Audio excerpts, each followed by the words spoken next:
I'd like to tell you a story. It's not directly about transgender people, but I believe that we all come on times when we come up against people that we don't understand. And one of the problems that we face as transgender people fighting for our health care is how little people understand us.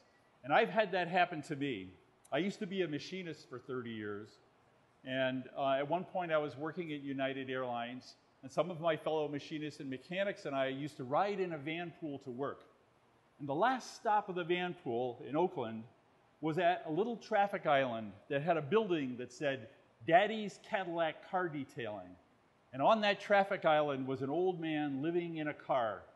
We called him the night guard. And he was always there in his four-wheeled hovel with a cardboard in the back windows and the dirty, stretched-out old garbage bags full of money in the bank picked up in garbage cans and weed-infested lots. Every morning going by at the regular time in our regular van pool to our regular jobs and regular paychecks to pay for our regular houses and regular lives. We're given head-shaking looks, all about, ugh, glad that's not me. And how did he get so low? We drive in and park and stand in line.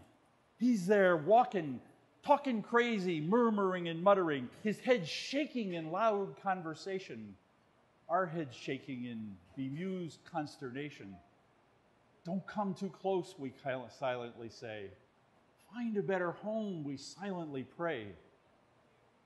One morning, we're standing in line, waiting for the van, and he comes up, planting his feet in rhyme, and saying in rhyme, hey man, you can be free. Rely on me. Your car's safe, just park him and go. Night guard on duty. Like he's got pride, and we're just keeping on the safe track to pensions and heart attacks, keeping up to someone else's clock. And we line up every day while he stays detailing cars, collecting cans and bottles, and stopping whenever he pleases. But we're off to blue-collar heaven, made of steady work and steady paycheck, living by union rules and OSHA and FAA, and lifelong assumptions about who, how, what, when, where, and why. And every morning, the hurry to catch that old van, our own little silver bullet on the highway to every day. Just the same, just the same. But one morning, we pulled up to that 5 a.m. stop to a laughing, knee-slapping night guard, saying, oh, I've been drinking. Tell your boss I won't be to work today. Like he knew something.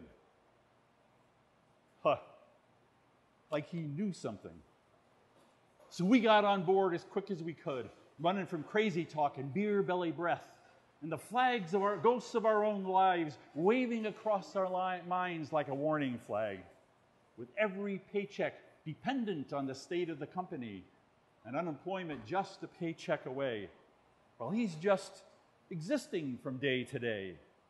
But soon, somebody bought a chunk of land next door, going to build a shopping center with a dozen stores or more, all shiny and new, didn't want no refuse hanging around. So they bought up Daddy's Cadillac car detailing and shoved that man off the ground.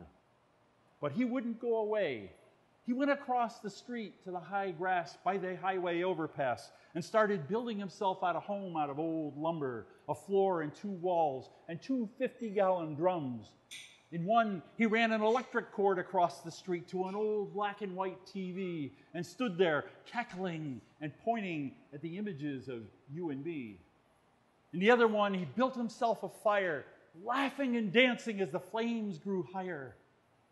But soon, they pushed him out of there, threw his stuff away, and we didn't see him anywhere. But we kept on writing and bought the company with threats of bankruptcy in our ears. While him, he's gone. He's gone. And we didn't want to live in old cars or dumpster dive like him, so we kept on and on and on. And bankruptcy followed bankruptcy, and now we're living with layoffs and smaller pensions and hoping that we don't become the next one on the street. And as my life went along, I thought about that old man, thinking and wondering and figuring as hard as I can, trying to figure out what happens to us when our time runs out on what we have going. And one day, while riding on that van on a cold winter morn, he came to me in a dream and he said without scorn, "The beginning of life is a wonder. In living, we take a big chance. And the question we're laboring under is the music to which we will dance. And the steps that we take, our story will make, and leave on our wake the give and the take. Look back with a casual glance. But listen, dear friend, to the music. Think not of the end of the tune. And take each step as you choose it, for the ending will come rather soon. For each grateful day be caught up in play, and guard your own way of being and say, the truth is, I hadn't a clue." Thank you.